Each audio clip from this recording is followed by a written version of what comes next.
Welcome to the iATAC Soccer Podcast. We sit down with top players, coaches, and industry experts to explore their journey to greatness in the game. I'm Michael Wright. And I'm Chris Martinez. Together we have a combined 50 plus years of coaching, training, and playing experience. Today we're joined by one of the brightest coaching minds and rising leaders in American soccer, Eric Quill, head coach of FC Dallas in Major League Soccer.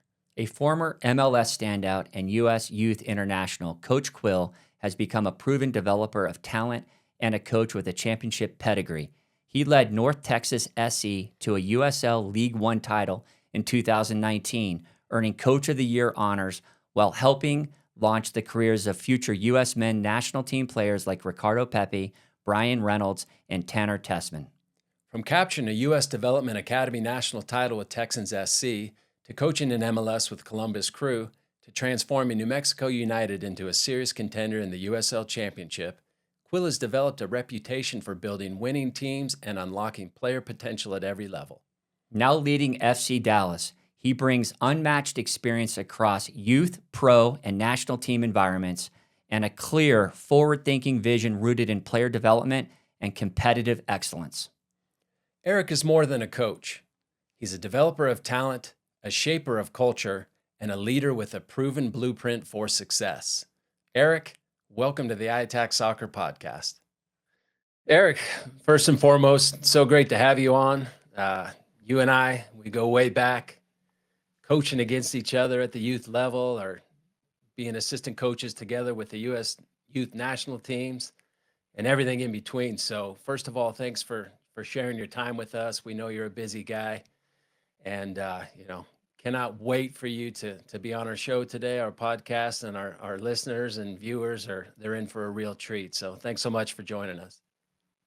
Well, it's the pleasure's mine. As you said, we go way back in the youth developmental sector, and it's a space that I'm super passionate about, and the sport in general, and where it's going. And so to get any platform to help U.S. soccer, help coaches, help players, I'm all for. So I appreciate you having me on. Awesome. Well, that's actually perfect because iATAC Soccer Academy was put together by Chris and I to really take good players and try and make them great players. And in order to be able to do that, we need to have a complete player. And we oftentimes talk about pillars of the game.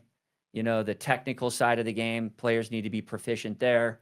Tactically, understanding the game at a very, very high level. The physical side of the game, how important that is.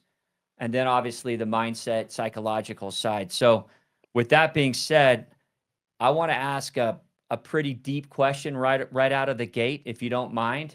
And I'm going to go ahead and ask you this question. So Eric, what do you believe is currently missing or needs more emphasis in the development of USA players for us to achieve greater national success? I think there's a few things, but for me, what I've noticed over the years is U.S. soccer, we've got the best athletes in the world.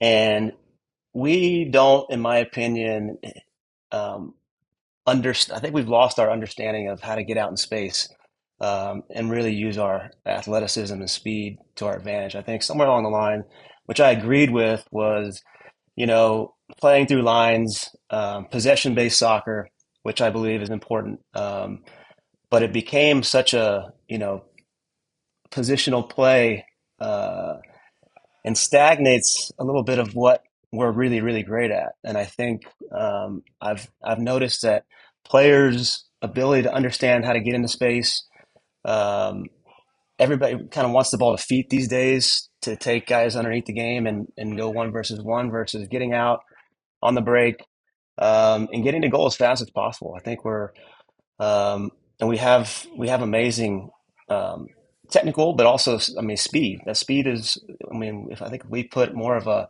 transitional emphasis on where we want to go with our profiles, I think we can hurt the upper echelons of the world more than we do. And I think we've fallen into this, I think, decade or more of just positional play and possession-based soccer. And I think you got to have both. I mean, versatility, obviously, for me, I believe in versatility.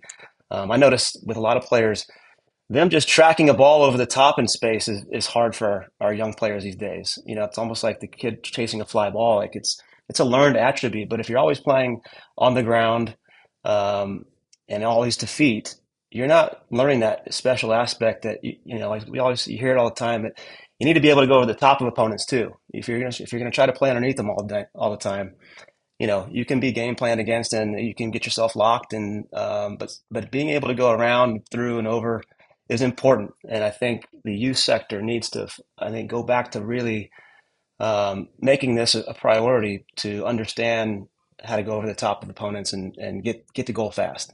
You know, so Okay. that's an area that I think can improve. Well, my follow-up question, I think you touched on it. Do you think this shift that you're talking about, this athleticism, decisions to take advantage of space in behind through athleticism, I think I'm hearing you say you're hoping there can be a shift in the youth club level towards this, so that when you receive players at the pro level, they're already ingrained in this. Is that part of the solution that you see? It'd be my preference. You know, I think we all have our different ideas of how we see the game, but for me, I look at, you know, the history of football in this country, who we were before, who we are now. I know there's a lot of frustration with kind of where we are at the moment, and I just fed firmly and out and analyzing. I just think we kind of need to go back a little bit to the roots of our who we are, and we used to be a big crossing country. Get in the wide areas, cross the ball in. I know we don't. I don't, the crossing's a lost art these days. Um, you know, I think we're not utilizing our profiles to the best of our abilities, and I think that if there's it's my recognition. It's just how I would want to change a little bit of the priority here in the country as to, you know, how we play. I'd like us to just, I mean, utilize our speed and athleticism, and obviously with technique. We got plenty of technical players, so that have pace and they have speed, and along with our mentality is always, you know, people have questioned it lately, I think, with this generation of player, but I think the mentality is, you know, along with playing our style, which is fast and athletic, and I think we can turn the corner. Um, so that would just be my sort of positional stance. Okay. Right. Good. So Eric, since you touched on the physical component, right, talking about balls over the top, utilizing speed, athleticism, as players progress through the various stages of the game, you know, what particular areas throughout these stages should coaches address or look to implement with these players, like from the youth game as they progress and get older? What are the important physical areas that these coaches should look to focus on? I mean, the endurance factor is important. So finding, you know, again, getting out on the run and on the break is because every turnover, in my opinion, if you're going to play this style, you got to. It's not the two or three players, by the way. It's 10 guys need to be transitioning out in space and together on at full speed, right? So if you turn it back over, you're in good prevention shapes and you're not all stretched apart. So it's not just about, you know, wingers getting out into space. It's about everybody, outside backs, getting full velocity up the field as fast as possible. And so endurance is a massive piece of this physical factor. And so, you know, you can get endurance with the ball. I'm not talking about, you know, lining guys up on a line and running, but ball endurance, Right. chewing things up on the dribble, chewing space up on the dribble until the right time to pass into space is there. Right? I see so many times, like, you know, guys will come back to the ball with a guy that's on the ball and he's got 30 yards of space. Needs to eat that up and just get to the highest line if you're, you know, a support player getting out wide. So it's that spacing, that understanding of the patterns. Um, and what I see in the youth game, in the youth sector a lot, is you see four teams on one field, right? Mm. And Yep. that's a problem. That's a problem when you want to talk about transitions, like real transitions for the game. Um, because the business side, I get it. More teams you have on a field, the more teams you can have, and if you don't have a facility that's got multiple facility or fields, right? You try to maximize and put people in quadrants, but that's only adhering to the possession play a lot of times. And so rondos and possession grids are set up all, and I believe in those. Those can't go amiss. But how are we hitting the other phases of the game that need space to be the priority? Chris, And so, yeah, I'm go ahead. sorry. Yeah, I was just going to say it's a really good question that you asked, Eric, here about the physical side of it. And I love this conversation point because it's getting back to athleticism. And you don't get to the table, at least the collegiate level, if you're not technical. But what we're really talking about is the attribute of being able to run, get out and run, and really take, like you said, space up quickly and about transition moments and being able to really recognize that. And two things. Number one, you need to be athletic. And if you're athletic, you really got to look at this one pillar of the game, which is the physical side. It's a great point. And that's what you're bringing up. But the other point is recognizing things, being able to track balls in flight, looking at patterns, etc. I'm going to ask you because I think our listeners don't know this. What about playing other sports and what other sports can do to help you in a situation to understand things like tracking a fly ball or cutting into different sports?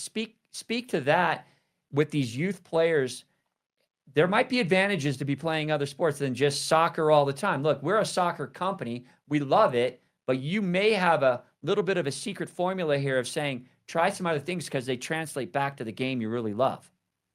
How do you answer that, I'm Eric? a I'm a product of a multi-sport. I was a basketball, baseball, soccer player, and so I was a center fielder in baseball, and so I actually loved tracking fly balls. But if you had to work hard at understanding how to do it. And you're talking about a baseball versus a soccer ball, but going full speed, looking over your shoulder, and taking a ball out of flight is extremely hard and needs a lot of repetitions.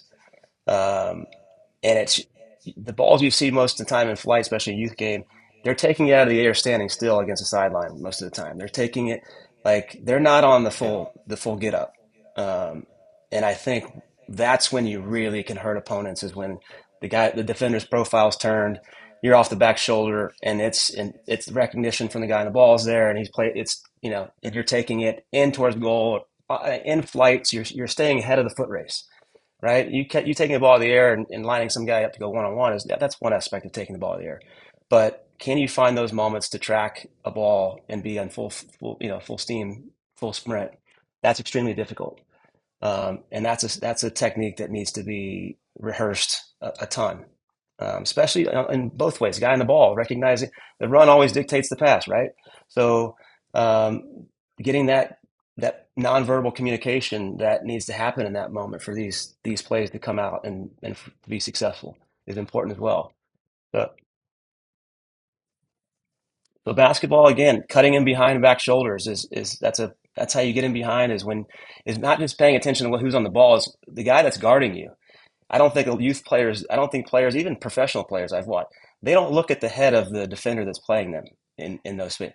So for me, it's in basketball, you recognize when a guy gets ball fixated, and that's your time to cut across the back shoulder of him and backdoor cut, right? Like these movements, when you pass the ball to, a point guard passes the ball to the wing, run through and maybe you get the ball back, maybe you don't, but you've created space for somebody else, right? Like basketball is a great sport to understand spatial recognition and how to utilize it, and it's tight, right? And so and just the agility of basketball, the change of directions, the footwork, all of that is utilized in soccer as well. Is being able to change directions, being able to pivot, turn, and sprint, like um, change your speeds, right? Like all of these things that basketball demands, soccer demands the same. Basically, for me, it's the same exact sport, just on a larger field, and with feet instead of hands, um, and more players. So I firmly believe that baseball, basketball shaped my ability to be successful in soccer because of the intangibles it gave me, and my ability to again, I was a winger, I was a 10. My chance create, my ability to chance create came off of my skills developed in baseball and basketball. And if you're not going to play those sports, at least find. But you can go to the park with your buddies and throw a baseball and just track. I mean, we did it all day long. I mean, you can. It doesn't need to be organized to go find these skill sets and try. It comes from, again, my upbringing. My parents, they were baseball people, so that's a little bit of why I was put in it. But it's a sport that really allowed me as a winger to be successful in a lot of techniques. It's great. Thank you. So, just continuing on the physical side of the game, you're now coaching at the highest level here in the country. So, at the end of the day, winning is paramount. It's the be all end all, right? Winning is it. But let's go back to when you're coaching at the youth level, okay? And what do you recommend, or what would you like to tell coaches that are looking to find a balance between performance and then the long-term physical development of the player? For instance, you have a late bloomer that is maybe technical but slight of build and not quick enough, so to speak. So what can you tell coaches there how to balance that? Yeah, it's a great question. I'm dealing with it right now with my son. I was a late developer. My son's a late developer. He's really talented, but he's not having success physically, um, which is making his performance not stand out, right? And so, Right. but you see it so often that these are the kids that ultimately, once they grow into their bodies at 15, 16, 17 years of age, take off and soar past many of the early developed players. Not to say that early developers don't stay ahead of the game and make it. I'm just saying that the late developers get overlooked because their success, they're not really helping them win. The coaches win games right now, right? Like it's there, and that's frustrating.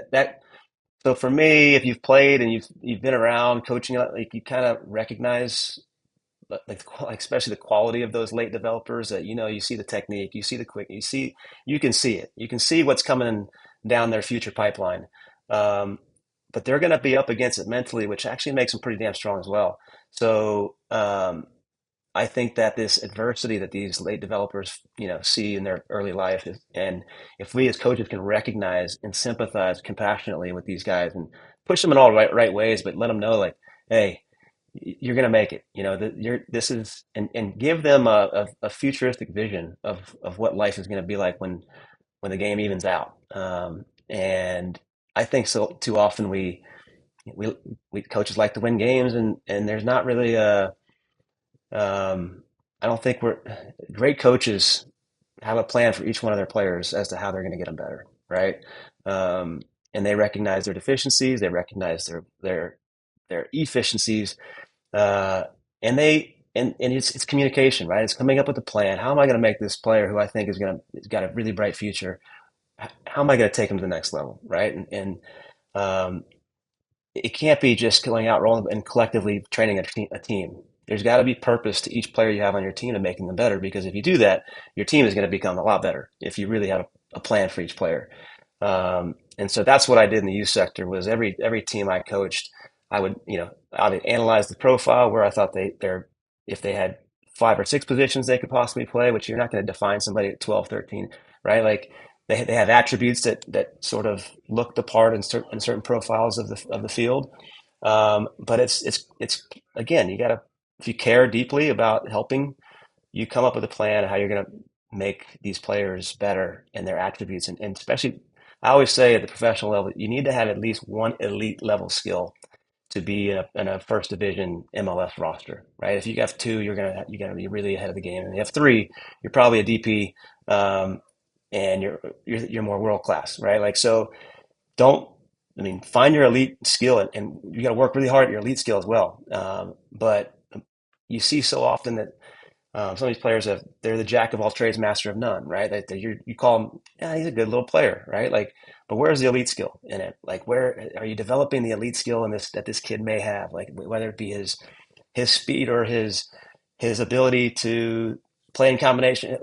There's so many different tools in that toolbox of elite category that it's making sure that in giving this kid a plan and a future and what you and then passionately delivering him the skills necessary, and being honest with him and where his development is.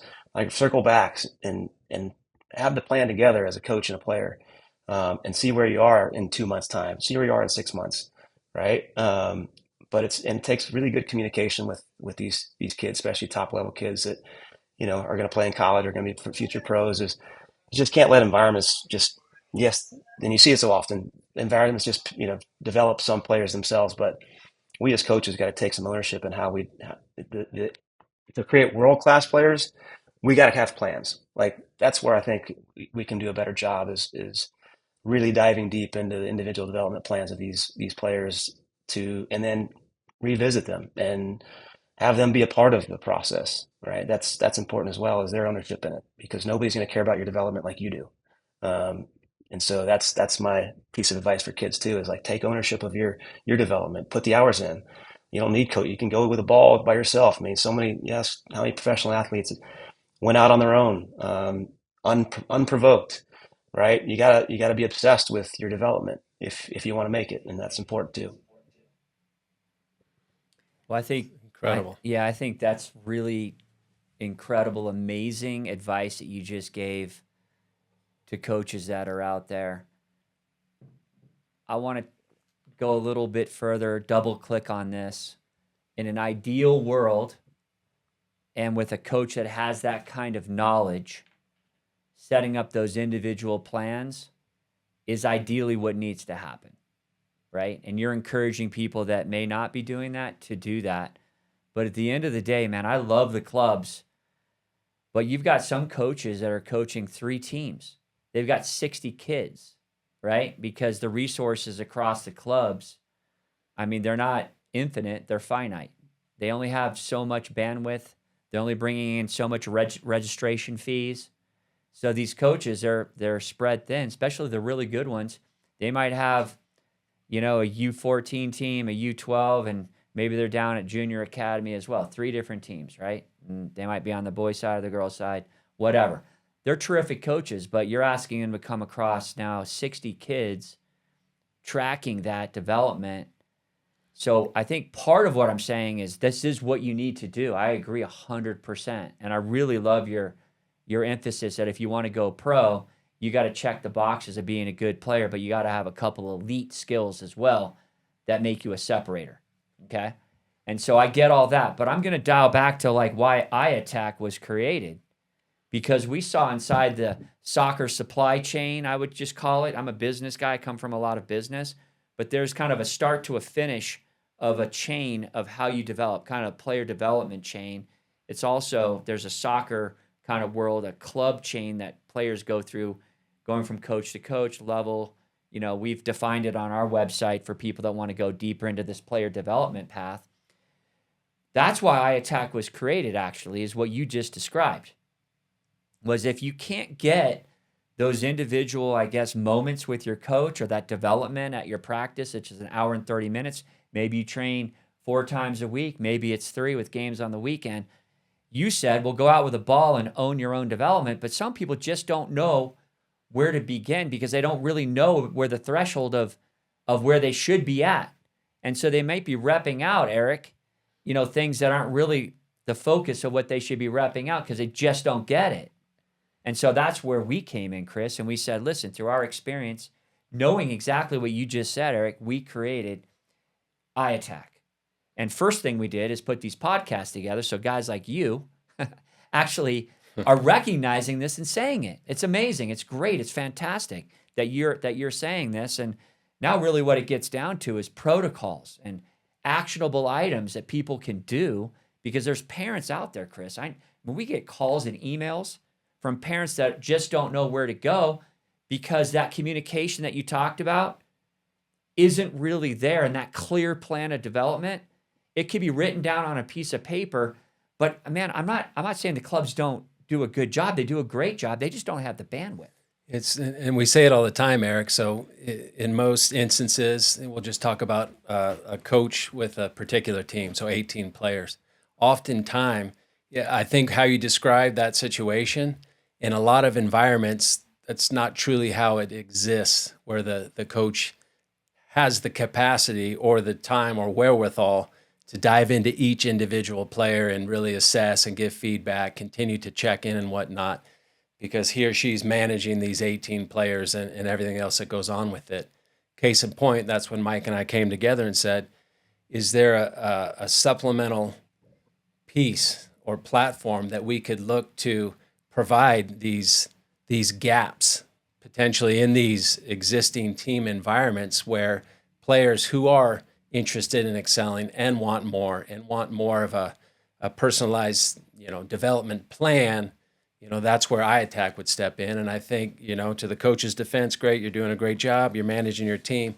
But sometimes in certain environments, they just don't have the ability or capacity to hit all those buckets or check all those boxes like you mentioned. So, Yeah. Well, Eric, I want to go back to pillars if we can, because a lot of our listeners are very interested in what you have to say, or even guidance, or any of the additional tips you can give to young players out there. But, just on a technical question, we got this question from our community, and I wanted to relay this on to you. The question that came up was, how do you create training environments that both reinforce technical fundamentals and allow for creativity and risk-taking? A great question. So yeah, for me, I always, when I was coaching the academies, I came up with sort of something technical that I really wanted to accomplish with, either the individual or the group as a whole. Um, and so every exercise was created with that technical component in mind. So, and it was the sole focus, right? So, um, that's where coaches need to really excel is making sure that it's not, again, going back to a plan, right? Like, plan your sessions with something that you want to bring out that you think is important to the skill that's going to help your team, help the player, and design exercises, find exercises that allow that component to come out and come out consistently, where you've changed the behavior for the better. Um, and that's not easy to do. It's a lot easier said than done. And so, it's great. Again, going back to the best coaches that I've found are the guys that really can, you know, see the game and come up with the component that they want their group to enhance themselves with, and then the exercises dictate, where you go with that. And so that's the fun part. I always found that to be the most fun part for being a youth coach, was that's how I found, or at least assess myself success, was when I had a plan for something to come out and it came out, right? Yeah, And that's then cool. I could see it on the weekend, right? Like, that's when I felt like, all right, I've I've I've found success with teaching. And because some coaches will say things, right, and I was never you could say things to me, but I couldn't absorb. I just wasn't that type of learner. So for me, I needed to see aesthetic. I needed to see, like, dry erase board. Like, here's what we're working on. Here's what we're trying to bring out. I was a visual learner. Um, and so that's another piece too, that you can see youth coaches with nothing. So I think you're one or the other, I think. And if you're lucky to be both, great, I mean, you're ahead of the game. But I was a visual guy. So whether it be throwing cones on the ground and saying, hey, this guy comes inside, this guy goes around whatever it was, that's how I understood the game. So I always tried to bring a dry erase board to practice. And before training even starts, here's what we're trying to accomplish today. And here's the exercises. And, so there's at least, and you're giving at the forefront of the session an idea that you put in the players' heads, that, this is what and they're together and trying to accomplish this task. And then you get to talk about it afterwards. And then you get to, for me, I always love getting their feedback. How do you think you did in this? Rather than at the end letting them tell, hey, this is what we were trying to do. Give them ownership of the concepts as a group, which I always found that give anybody ownership of what they're doing, and they're gonna love it a lot more. And what's great there, Eric, is you talked about your satisfaction when you had an idea or you wanted to bring a topic out through an exercise, and then you see it come to fruition maybe in the match on the weekend. Well, at the same time, the players are experiencing that same satisfaction. Then they start to garner that trust, right, in you and what you're delivering. And then the whole environment tends to enhance. And it's like, we want more of this. Give us more. Let's see if we have this task at hand. Can we accomplish it and find success? So it's just like, that's awesome right there for sure. Yeah. Chris, if you don't mind, I'll take a tactical. We're going to switch from the framework of technique and the technical side of things. And I want to ask a question in this other pillar of the game, which is the tactical side or the understanding of positions and systems of play, etc. But on the tactical side of the game, what are some tactical concepts you believe youth players should be exposed to earlier? And how can coaches simplify complex ideas so players can better understand these tactics? Yeah, I So, think so one for just me. let me say one quick thing. You don't want to introduce it too early, but you don't want to introduce it too late.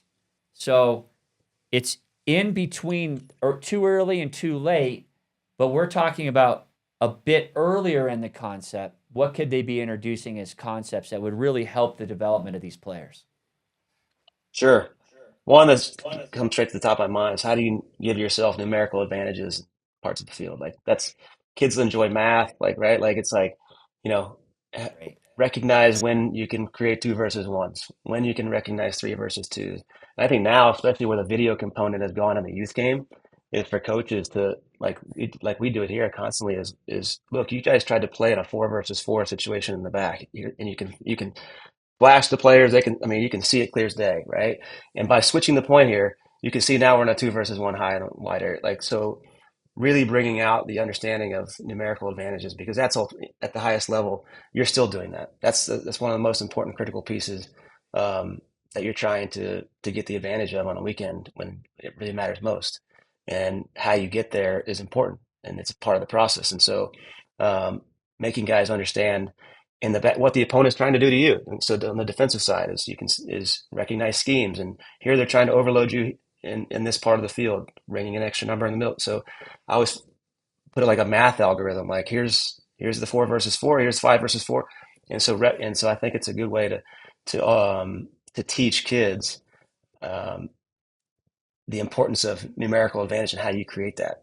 So that's just off the top of my head, one that you can give them at an early age, and it's not going to change even when they're pros. So with that being said, Eric, um, continuing on the tactical piece, at what point, let's say you talk about your system of play and your players, how they're connected and whatnot, and how they should move as a team, drop, step, this, that, and the other. At what age do you think you start to own in on that? Because I know when they're young, they're out having fun. Then they get to the junior academy, they start to get a bit more structured. Do you think it's right when they get to the competitive level around U11 where these concepts start coming more into play, more important, so you can kind of build that tactical foundation as they continue to progress? At what point do you think this becomes important? Yeah, I wouldn't say I have a firm answer on but I'd say around U11 depending on the level of like my son's 10 and they're understanding tactics right now in the right ways in a 9v9 setting. But I don't think it needs to be overly, I think you're pretty mundane with it and you know, not going it shouldn't be the end all be all. In how you go about your business with the U10, U11 players, but it needs to be sort of introductory and there needs to be moments where you find, a couple minutes to just give reminders and show examples, but I don't think it needs to be, in their face with, just overflood of tactical information. Um, in regards to freedom is, freedom happens when you're super technical, when you've done the work to make yourself really comfortable with the ball. Freedom is that's when I mean that's when it really comes out. Like I don't think anybody feels free when they don't have the technical quality that allows them to be free. Um, and so that's why your ball mastery and all those things at a young age really really are important, because that's gonna lead to your freedom as a player. And I'm the type of coach that I would say you coach the way you played. I was 10, like try ideas, bring new technical ideas, heel flicks, and recognizing um, these ways in which you've heard all your whole life. Play the way you're facing. Well, sometimes you can't. Sometimes you can hurt the opponent when you're not facing the game with a technique. And you need to have those because you've seen them all over the world lead to great goals when somebody's not afraid to try some outside the box technical things that ultimately hurt the opponent. And so, and I don't, and my thing is try those all day long, but when they don't pull off, as long as your reaction as a warrior, no problem. Do There it you again, go. again, How and do you again. react? Yeah, and I just want to tie that. I want to double click back on this because it's so important, at least my experience. I was a 10 as well. And so I was very technical. And what you just explained to me made me think about something I want to share with the audience. I want to tie your other comment about numerical advantage. If you're a player out there and you've really worked hard with the ball and you understand how to receive a ball, turn a player, or get away from a player, you're the type of player that can create those numerical advantages because you're losing your current mark. You're going into space with the ball, and you've created freedom away from your defender. So you're one player going into a space where there might be two other players, but now it's 3 versus 2. And how did you get there? You got Exactly. there based on what you just said, which was your ball skills and your ability to evade a defender and get loose and get free on the dribble. That's so important for these young players, especially higher up the field, for creativity to score these goals that you just mentioned. So tying all this together, creating numerical advantages, you can do it obviously with passing and movement, but you can also do it with the ball. There's lots of ways to get there, but the comment you made, being great on the ball, having those skills to be able to get out of situations with your feet or with the pass, makes you a complete player technically, that you can handle things. And Chris says it a lot. If you don't have it, you're playing hot potato. You're getting the ball and you're really nervous just to get rid of it. So for those young players that are out there, man, what you said, Eric, for me is spot on. This is what we need to be doing at young ages. And by the way, I'd love for you to answer this. Let's say there's players out there that don't feel that freedom, and they've got coaches that just want them to pass the ball a lot. And that's, hey, look, you got to respect the coach. But there are moments in the game where you need to dribble. And let's just say that skill isn't there and you're getting a little bit older, you're in, a young, competitive area. How do those players go catch up? How do they catch up at that point? What's your advice on catching up? Because you're not comfortable enough with the ball and you need to catch up. You're not getting it in practice. So what do you need to do?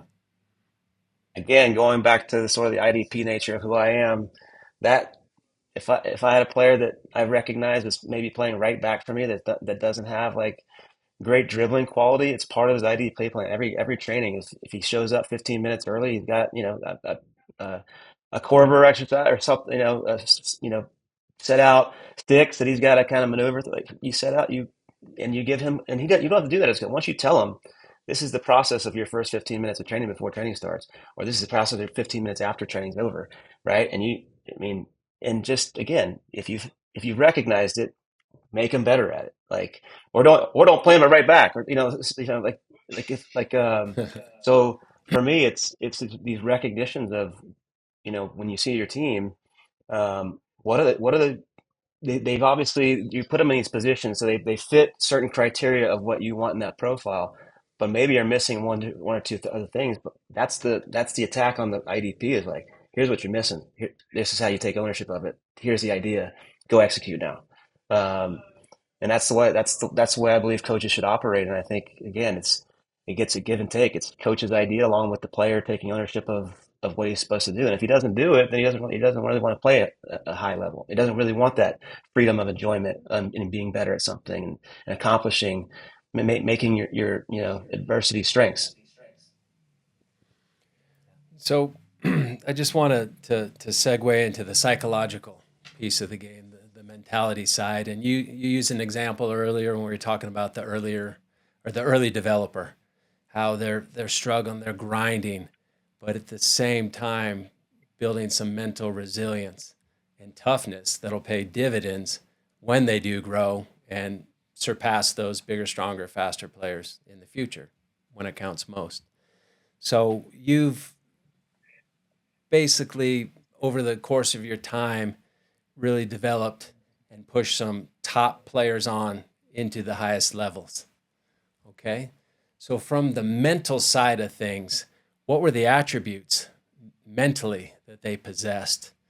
What were the things that made them separators or able to achieve and that sustain playing at the highest level, Eric?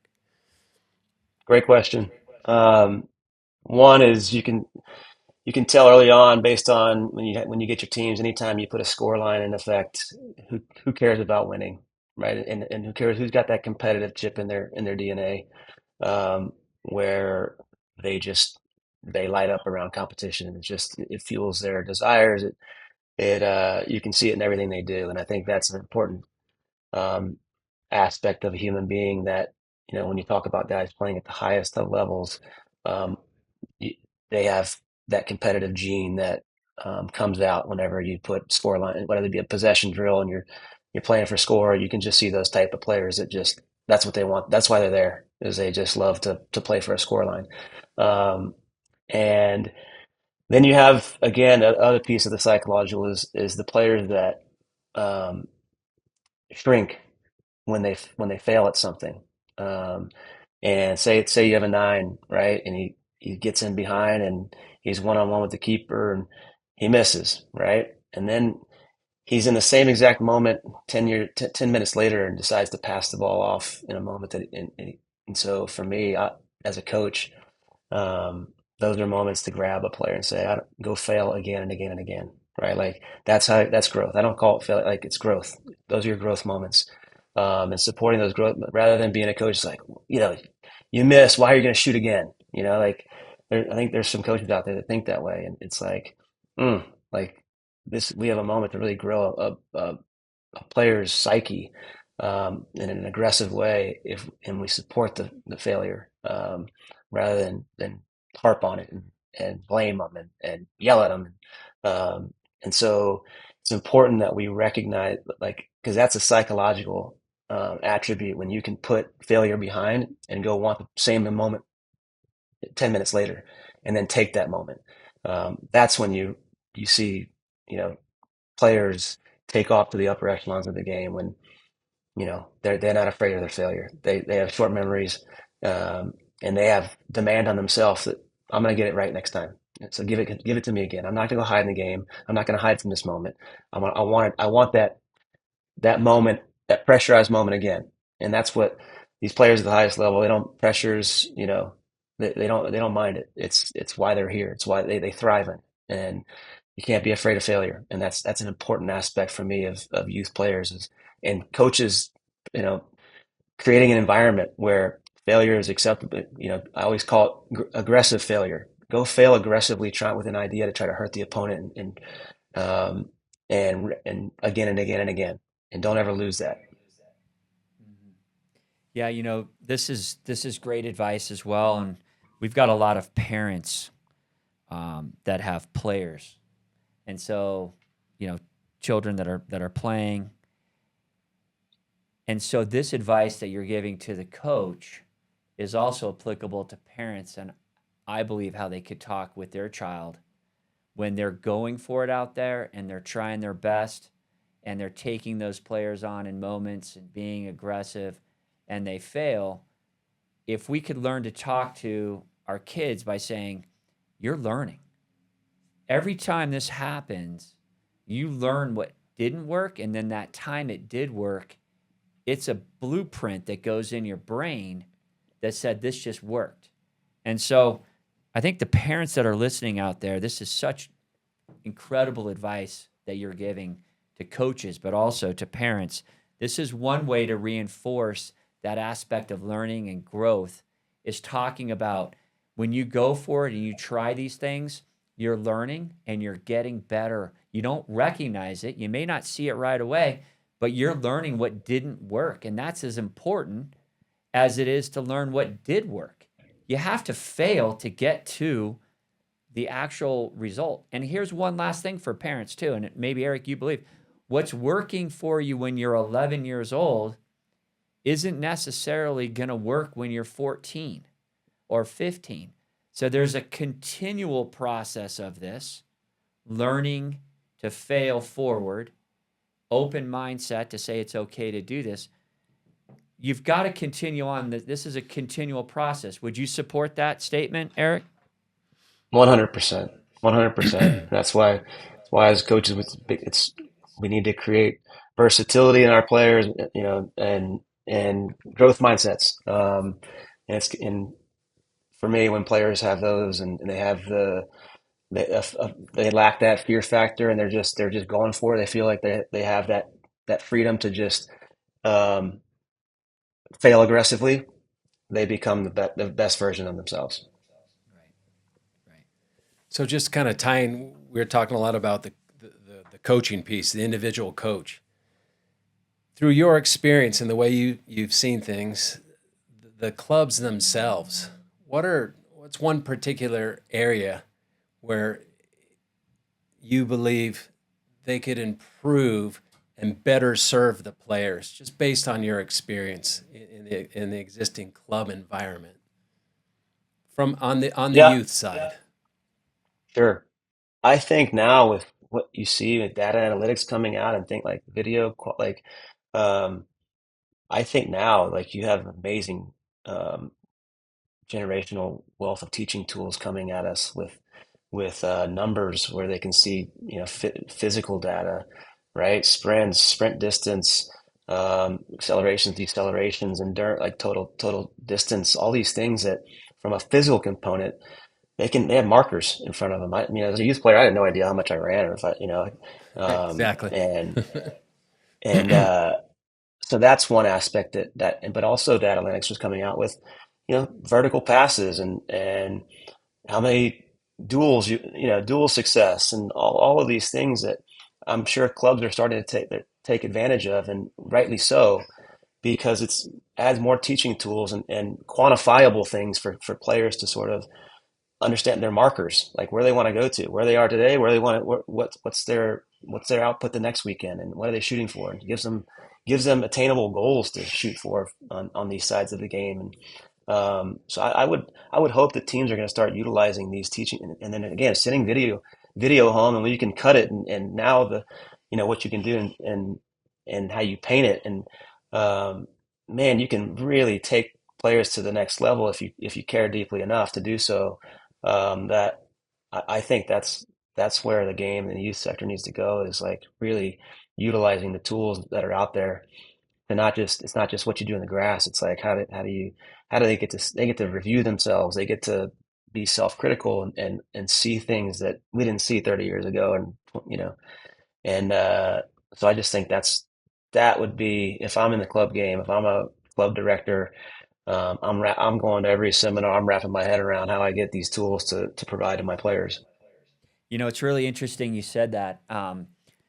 I've coached many years, and I came up with a process that's very similar to this, but I used Excel, which is just a software tool that's out there, the game film that was there, and basically came up with the criteria of what I wanted to track per position, and then track that on every touch of the ball with a player on our team. Vertical passes, backwards passes, lateral passes, depending on the position, the completion ratio, set up, the standard that's required for that position. And then we would track all this, and you'd create this incredible awareness of what's going on in a game. And then it really came down to how you want to deliver that information to the player. And so you could take it in three different directions. You could sit down with the player individually and say, here are all the metrics that came out of this, and this is what we expect as a player, and this is how you're performing. Then they actually take that information and they walk away with it, and nobody knows except the player and that coach. Or you could take it to the next level. You could sit down with that, maybe it's the back line, and you've got metrics for the center backs and the outside players, but they all get to listen to each person's individual scores inside their back line situation. So only a part of the team got a chance to see that. Or the next level of delivery is you have to be very careful here, but you bring out this information, and in your review session as a team, you actually talk about the back line and the different position groups, because they're different, the center backs, outside players, and you let the entire team hear the metrics. And I found it incredibly interesting. And it kind of gets back to, are you going to take ownership of this, and how do you receive information? And at what ages can you actually expose this information to a whole team versus just one-on-one? And I think there are levels, much younger players, it needs to be the one-on-one situation. But as you get older in the competitive area, I think it's very advantageous to not only do it in your position groups, so there can be dialogue in between what's going on in those positions, but also to let the team know you're pulling your weight or you need to get better. Because the team, as you get older, you recognize where the deficiencies were already on the field. It's just the numbers are pulling it out, and now players are really held accountable to it. So how you deliver that information at the age groups is critical. But what you're talking about, coaches diving into the analytics and the tools that are out there, I couldn't agree more with you. It really brings out accountability inside players, and it shows you important metrics to make decisions as coaches. 100%. Yeah, I mean, as long as, and again, I'm the type, I'm not a, it's all within context, right? It's all within a balance, because there's certain, every game's different, right? You're playing a mid block versus pressing an opponent. Your sprints, these numbers are going to be different. So coaches' understanding of what they're looking at and if does it make sense in their assessment of what took place, right? I think sometimes numbers can be misleading if you're not really educated in what you're looking for in those numbers, and so that making sure that there's an education behind this as well for coaches. 100%.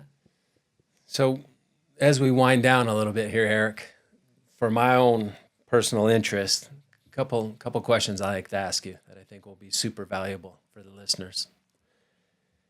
What would you recommend, or how would you deliver to, let's say, a 14-year-old player, right, that has aspirations of playing at the highest level? What advice would you give this player? What are some non-negotiables along the way to really give himself the best chance to make it to the top?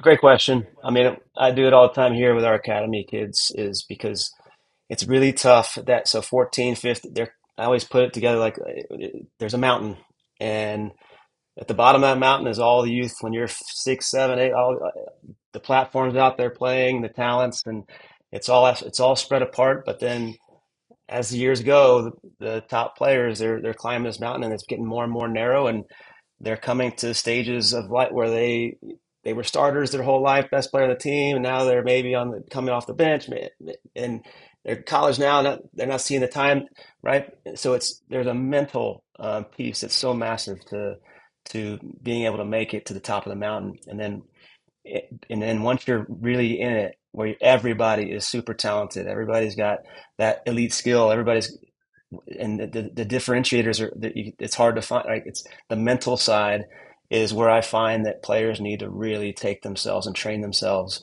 as to how to deal with adversity, how to stay, because it's not a sprint to the top of the mountain. There's ebbs and flows, and there's going to be moments where you're not in great form. And what's your resiliency like, and what's your preparation like?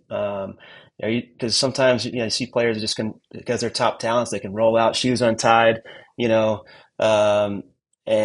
they don't take it as serious. And then all of a sudden, when that mountain narrows, and they can't figure out why the success isn't happening, like it was at light speed.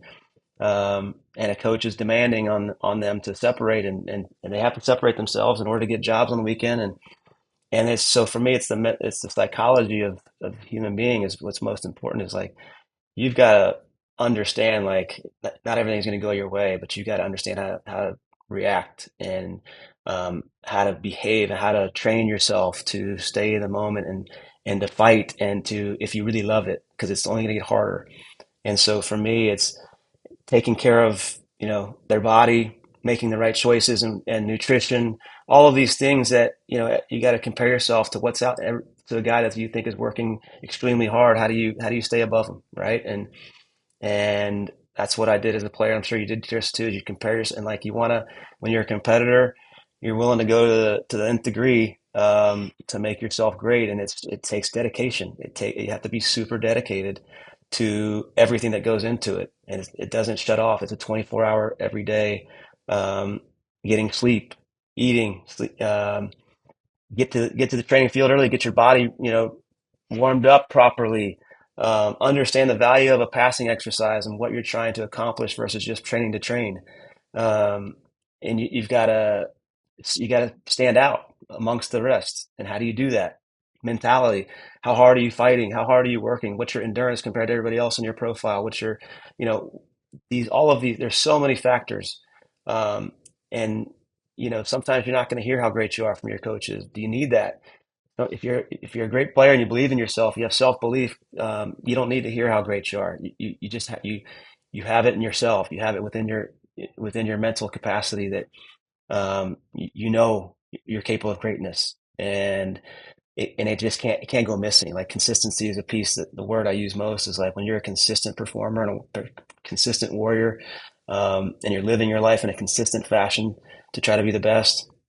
The soccer gods will pay you right. And but if you cheat, cut corners, don't really feel like I don't really have it on today. I'm not those are the guys that have the cup of coffee at the top level and they're gone. So it's you got to really commit to consistency and who you are and it's not going to be easy, but you got to stay in it. That's the beauty of teams. If you get when you have great teammates and great coaches, we bring you through the ebbs and flows of the psychological mishaps that are going on in your life or maybe on the field, and we try to bring you back to life. And that's what my job is here is at this level is seeing the beauty, talent, and making it come out and try to get them to the top of the mountain with the best psychology possible. And there's gonna be moments where they don't have it, and I got to find a way to give it to them. And every player is different, and but it's a challenge, and it's a challenge when you look back on it, it's a beautiful journey that you go on, and it's hard, but you have so much appreciation for what you got through when it's all over because the memories are what you take away, and that's what that we never forget those memories that we worked hard to achieve. That was an amazing That's a good one to answer. end on. And what was so valuable to me is basically everything you spoke about fell within one of those four pillars of the game. It just showed the importance of the technical side, tactical, physical, and psychological. So incredible. Thank you for that answer. Yeah, thank you so much, Eric. It's been just my pleasure and honor to listen to you and hear your guidance and wisdom. I wish you guys at FC Dallas the best this season. And, man, thank you for giving us an hour of your time. You're super busy. And, man, I know our listeners and community will love it. I loved it. So thank you so much. And for me, Eric, like once again, it's been an honor to have you here and just following your continued journey. And just like players, I say it all the time, coaches have aspirations and continue to climb and to push and to evolve and to garner more knowledge, right? To extend your career and possibly coach at even higher levels. So it's awesome, man. We're here. You have our 100% support and can't wait to get this episode out to the masses. Guys, I mean, I love what you guys are doing. The questions you guys asked, I think listeners, this is what coaches, this is what parents, this is what players. These platforms are enormous for growth in our sport, and I just appreciate you guys putting the work in and what you're doing to grow our sport. And anytime you want to have me, I'm in because I love this sport and I love helping players and parents and coaches understand. We're all in this together and making our sport great in this country and win a World Cup one time. Yeah, That's right. do that. That's right. All right. Thank you. All right, Eric. Take care, buddy. Thank you for listening to this episode. Your support helps us to provide high-quality soccer content without relying on ads. To apply to our digital and on-field development soccer programs, visit iatacsoccer.com.